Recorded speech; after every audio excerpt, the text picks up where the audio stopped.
نحمده ونصلی علی رسولہ الکریم اما بعد فاعوذ باللہ من الشیطان الرجیم بسم اللہ الرحمن الرحیم۔ السلام علیکم۔ اسرار کائنات چینل میں آپ احباب کو خوش آمدید کہتے ہیں۔ اگر آپ نے ابھی تک ہمارے چینل اسرار کائنات کو سبسکرائب نہیں کیا تو سبسکرپشن کا بٹن دبا کر سبسکرائب کرنا مت بھولیے، شکریہ۔ آج کا ہمارا موضوع ہے اللہ تعالیٰ کی عظمت میں غور و فکر کی فضیلت۔ اس بارے میں حضرت ابن عباس رضی اللہ تعالیٰ عنہما فرماتے ہیں کہ ایک لحظہ مطلب لمحہ یعنی سے مراد اللہ تعالیٰ کی عظمت اور دلائل عظمت میں غور و فکر کرنا ساری رات کی عبادت سے افضل ہے۔ اس بارے میں بعض خائفین کی جو حالت ہے اس کے بارے میں حضرت ابو سلیمان دارانی رحمۃ اللہ علیہ فرماتے ہیں کہ حضرت مالک بن دینار رحمۃ اللہ علیہ یعنی حضرت سلیمان دارانی رحمۃ اللہ علیہ فرما رہی ہیں حضرت مالک بن دینار رحمۃ اللہ علیہ کے بارے میں کہ رات کے وقت اپنے اصحاب کو گھر میں چھوڑ کر مکان کے صحن میں نکل گئے، صبح تک اسی جگہ کھڑے رہے۔ صبح کو انہیں بتایا کہ میں گھر کے صحن میں تھا، میرے دل میں دوزخیوں کا خیال غالب آ گیا، بس میں نے یہ منظر دیکھا کہ وہ ساری رات ہتھ کڑیوں اور زنجیروں میں جکڑے ہوئے صبح تک میرے سامنے پیش ہوتے رہے۔ اسی بارے میں اللہ تعالیٰ کی عظمت کے بارے میں حضرت سفیان ثوری رحمۃ اللہ علیہ کی غور و فکر کے بارے میں آپ کو بتاتا چلوں کہ حضرت احمد بن الحواری فرماتے ہیں کہ مجھے ابو اسما نے بیان کیا کہ انہوں نے حضرت ابو زید سے سنا، یعنی حضرت احمد بن ابی الحواری فرماتے ہیں کہ ابو اسما نے بیان فرمایا کہ حضرت ابو زید سے انہوں نے سنا کہ حضرت سفیان ثوری رحمۃ اللہ علیہ انہوں نے طواف کیا اور مقام ابراہیم سے پیچھے 2 رکعت ادا کیں، پھر اپنا سر آسمان کی طرف اٹھایا اور بے ہوش ہو کر گر پڑے۔ زمزم کے کنویں سے پانی کھینچنے والے حبشی نے اور دوسرے لوگوں نے آپ کو اٹھایا اور پانی چھڑکا تو آپ کو کچھ افاقہ ہوا۔ احمد بن ابی الحواری رحمۃ اللہ علیہ فرماتے ہیں کہ میں نے یہ بات حضرت ابو سلیمان دارانی رحمۃ اللہ علیہ سے کہی تو آپ نے فرمایا آسمان کی طرف نگاہ اٹھانے نے ان کو بے ہوش نہیں کیا تھا بلکہ ان کو غور و فکر کرنے نے ایسا کر دیا تھا۔ حضرت یوسف بن اسبات رحمۃ اللہ علیہ فرماتے ہیں کہ مجھے حضرت سفیان ثوری رحمۃ اللہ علیہ نے فرمایا جب کہ میں عشاء کی نماز پڑھ چکا تھا، مجھے لوٹا اٹھا دو، میں وضو کروں گا۔ میں نے لوٹا اٹھا دیا تو انہوں نے اس کو اپنے دائیں ہاتھ میں لیا اور بایاں ہاتھ اپنے رخسار کے نیچے رکھا، پھر میں تو چلا گیا اور جا کر سو گیا۔ جب صبح طلوع ہوئی اس وقت میں ان کے پاس آیا اور کہا اے ابو عبداللہ فجر طلوع ہو چکی ہے۔ اس وقت تک وہ لوٹا ان کے دائیں ہاتھ میں تھا اور بایاں ہاتھ ان کے رخسار کے نیچے تھا۔ انہوں نے فرمایا جب سے تم نے مجھے لوٹا پانی کا تھمایا تھا میں اب تک آخرت کی فکر میں کھو گیا تھا۔ اب جہنم کا ایک طبقہ ہے جسے زمہریر کے خیال پر ایک بزرگ کا واقعہ میں آپ کو سناتا چلوں کہ حضرت زبید الیامی سے روایت ہے کہ وہ ایک رات تہجد کے لیے اٹھے اور اس لوٹے کی طرف ہاتھ بڑھایا جس سے وہ وضو کیا کرتے تھے، بس انہوں نے اپنا ہاتھ دھویا، پھر اپنا ہاتھ لوٹے میں ڈالا تو سخت ٹھنڈک کی وجہ سے لوٹے کا انتہائی ٹھنڈا پایا۔ یعنی کیا ٹھنڈا پایا؟ یعنی لوٹے میں جو پانی تھا اس کو انتہائی ٹھنڈا پایا۔ قریب تھا کہ لوٹے کا پانی جم جاتا تو اسی وقت زمہریر کو یاد کیا۔ زمہریر جیسا کہ میں نے آپ کو بتایا ہے کہ یہ جہنم کا ایک طبقہ ہے، جب کہ ان کا ہاتھ لوٹے میں تھا، بس انہوں نے اس سے اپنا ہاتھ نہ نکالا یہاں تک کہ صبح ہو گئی تو ان کے پاس ان کی لونڈی آئی، تب بھی یہ اسی حال میں تھے تو اس نے کہا اے میرے سردار آپ کی یہ کیا حالت ہے؟ آپ نے رات تہجد نہیں پڑھی جیسے آپ پہلے پڑھا کرتے تھے؟ انہوں نے فرمایا تجھے افسوس، میں نے اپنا ہاتھ اس لوٹے میں ڈالا تو مجھے پانی سے سخت ٹھنڈ لگی، تو میں نے اس سے زمہریر کو یاد کیا، بس اللہ کی قسم مجھے اس کی سخت ٹھنڈک کا بھی احساس نہ رہا، یہاں تک کہ تو میرے سامنے آ ٹھہری۔ دیکھ لے میں جب تک زندہ ہوں گا کسی کو اس کی خبر نہ کرنا۔ تو اس بات کا علم کسی کو نہ ہوا یہاں تک کہ ان پر موت آ گئی۔ اللہ کے سب کام بہت عجیب ہیں۔ حضرت ابو عوانہ رحمۃ اللہ علیہ فرماتے ہیں کہ ایک شخص نے دوسرے سے کہا کہ مجھے اللہ کے کسی ایسے کام کے متعلق بیان کرو جو سب سے زیادہ عجیب ہو۔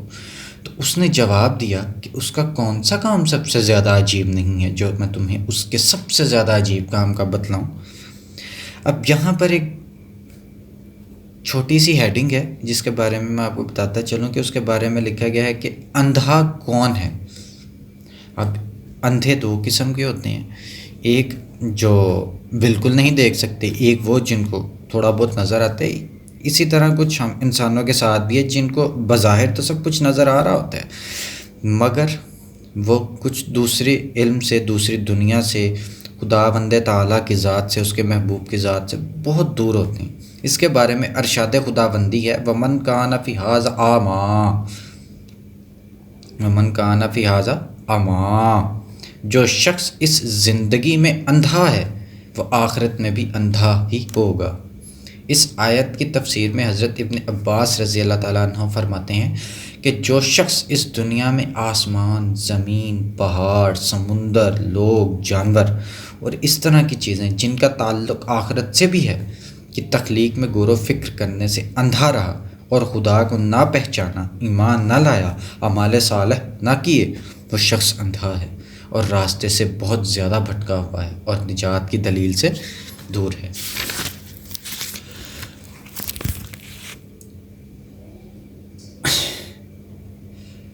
اللہ تعالیٰ کے وصف اور ادراک سے بعید ہے۔ اس بارے میں حدیث ہے بواسطہ حضرت ابو سعید خدری رضی اللہ تعالیٰ عنہ عن حضرت صلی اللہ علیہ وآلہ وسلم لا تدرکہ الابصار وہو یدرک الابصار، آنکھیں اس کا ادراک نہیں کر سکتی، وہ آنکھوں کا ادراک کر سکتا ہے۔ کی تفسیر میں منقول ہے کہ آپ صلی اللہ علیہ وآلہ وسلم نے ارشاد فرمایا لو ان الجن والانس والشیاطین والملائکۃ من خلقوا الى ان فانواسف وعہد معہد باللہ عز وجل ابدا۔ ترجمہ اس کا میں آپ کو بتاتا چلوں، اگر جن، انسان، شیاطین اور فرشتے جب سے پیدا ہوئے، جن، انسان، شیاطین اور فرشتے جب سے پیدا کیے گئے یہاں تک وہ فنا ہو جائیں، یعنی قیامت آ جائے، تمام کے تمام ایک صف میں کھڑے ہو جائیں، تو وہ بھی کبھی اللہ عز و جل کا احاطہ نہ کر سکیں۔ اسی ویڈیو میں بات کو مزید بڑھاتا چلوں گا۔ اللہ تعالیٰ کی عظمت، شرف اور اس کی کبریائی کا بیان۔ اللہ تعالیٰ کی عظمت کا غلط اندازہ۔ حضرت سعید بن جبیر رحمۃ اللہ علیہ فرماتے ہیں کہ یہودیوں نے رب تبارک و تعالیٰ کی صفت میں ایسی باتیں کی جن کو نہ تو وہ جانتے تھے اور نہ سمجھتے تھے۔ اس پر اللہ جل شانہ نے یہ آیت نازل فرمائی وما قدر واللہ حق قدرہ والارض جمیع قبضتہ یوم القیامہ والسماوات مطویات بیمینہ سبحانہ وتعالی عما یشرکون۔ ترجمہ، افسوس ہے کہ ان لوگوں نے خدا تعالیٰ کی کچھ عظمت نہ کی جیسی عظمت کرنا چاہیے تھی، حالانکہ ساری زمین ان کی مٹھی میں ہوگی قیامت کے دن اور تمام آسمان لپٹے ہوں گے اس کے داہنے ہاتھ میں، وہ پاک ہے اور برتر ہے ان کے شرک سے۔ عرش کی پیدائش۔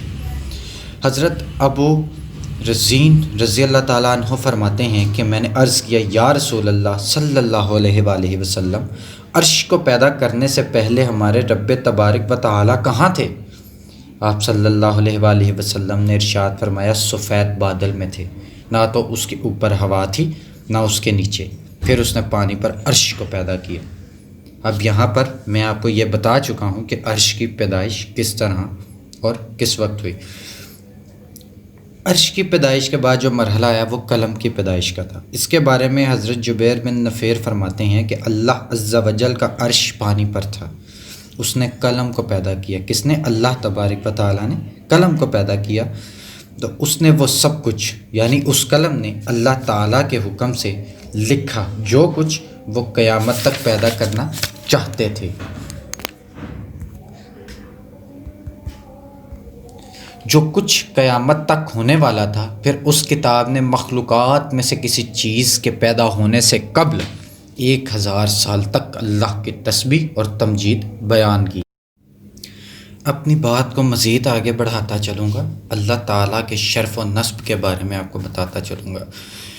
حدیث میں ہے کہ حضرت انس رضی اللہ تعالیٰ عنہ سے روایت ہے کہ خیبر کے یہودی آپ صلی اللہ علیہ وآلہ وسلم کی خدمت میں حاضر ہوئے اور کہا کہ اے ابو القاسم، اللہ تعالیٰ نے فرشتوں کو نور حجاب سے پیدا کیا۔ اب یہ سوال یہودی جو ہیں آپ صلی اللہ علیہ وآلہ وسلم سے فرما رہے ہیں، اے ابو القاسم، اللہ تعالیٰ نے فرشتوں کو نور حجاب سے پیدا کیا، آدم کو چکنی مٹی سے پیدا کیا، ابلیس کو آگ کے شعلے سے، آسمان کو دھوئیں سے، زمین کو پانی کے جھاگ سے۔ اب آپ ہمیں اپنے رب کے متعلق بتائیں۔